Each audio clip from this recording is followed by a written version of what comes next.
मराठा आंदोलनाला आता राज्यामध्ये एक वेगळं वळण लागलं। 20 फेब्रुवारीच्या एका विशेष अधिवेशनामध्ये मराठा आरक्षणाचा कायदा बनवण्यात आला। तो कायदा एकमुखाने पारितही करण्यात आला आणि अगदीच 21 तारखेपासून महाराष्ट्रातलं सगळंच राजकारण आणि समाजकारण ढवळून निघालं। त्याची काही महत्वाची कारणं होती।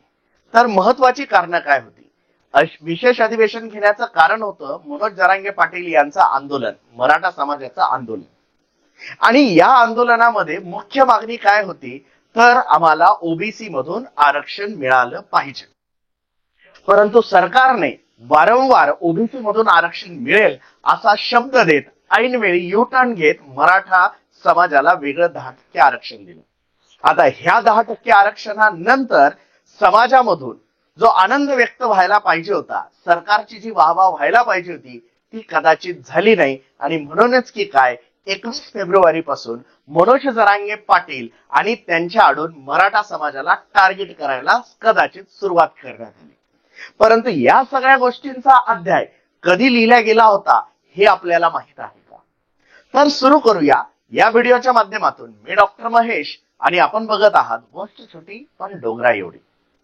1 सप्टेंबर रोजी मराठा समाजाचं जे आंदोलन चालू होतं आंतरवाली सराटी येथे, त्या आंदोलनावरती लाठीचार्ज झाला। लाठीचार्ज इतका अमानुष होता की पूर्ण महाराष्ट्रभरातून त्याचा निषेध व्यक्त करण्यात आला। आणि या निषेधाची धार इतकी वाढत गेली की 4 सप्टेंबर रोजी खुद्द एकनाथ शिंदे, अजित पवार आणि फडणवीस यांना एक पत्रकार परिषद घ्यावी लागली। आणि या पत्रकार परिषदेमधून देवेंद्र फडणवीस यांनी सगळ्यात पहिल्यांदा माफी मागितली, क्षमा याचना मागितली। आणि हीच क्षमा याचना फडणवीसांच्या जिव्हारी लागली। ही क्षमा याचना इतकी खोलवर जिव्हारी लागलेली होती की फडणवीस कदाचित याचा बदला मी घेणारच हे ठरवूनच बसलेले असावेत की काय, असं या 21 फेब्रुवारी पासून आता वाटायला लागलेलं आहे। त्या क्षमा याचनेपासून तर मराठा आंदोलनाची धार वाढत गेली, वेगवेगळे विषय हाती येत गेले आणि सरकारला या विषयांवरती काम करावं लागलं, त्यांना काम करण्यास भाग पाडलं गेलं। आणि एक एक मागणी मनोज जरांगे पाटील यांची पूर्णत्वास जाऊ लागली। आणि मग कुठेतरी या सगळ्या मागण्यांच्या संदर्भात एका ठिकाणी काहीतरी खेळ बिघडला। मनोज जरांगे पाटील यांना सगळे सोयरे यांच्याबद्दलची एक अधिसूचना देऊन महाराष्ट्राच्या मुंबईमध्ये खुद्द एकनाथ शिंदे यांनी गुलाल उधळला। आणि हा गुलाल उधळल्यानंतर जरांगे पाटील यांनी कदाचित या एकनाथ शिंदेवरती विश्वास ठेवला।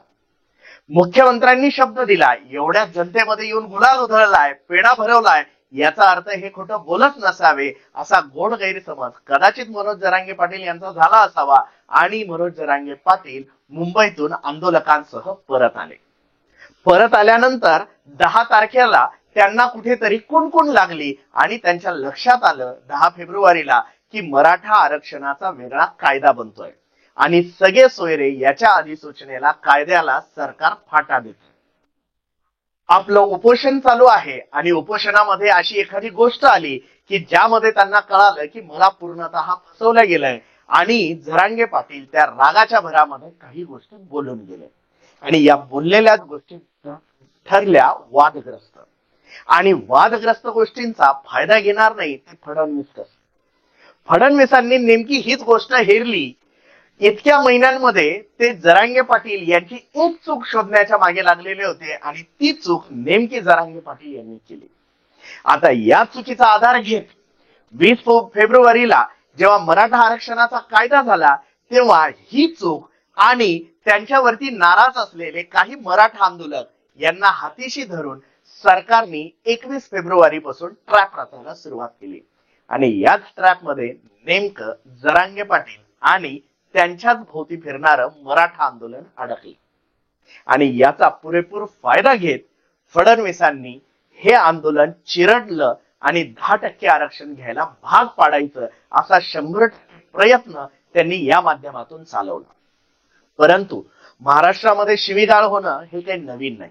कुठल्याही राज्याची संस्कृती ही लोक काय म्हणतात किंवा पुस्तकात काय लिहिल्या जाते याने ठरत नसते। तर महाराष्ट्राच्या कुठल्याही जिल्ह्यात, कुठल्याही भागात जर तुम्ही गेलात तर शिव्यांशिवाय बोलणं हे सहसा होतच नाही. मग आत्ताच महाराष्ट्रामध्ये हे सगळं संस्कृतीच्या विरुद्ध कसं गेलं?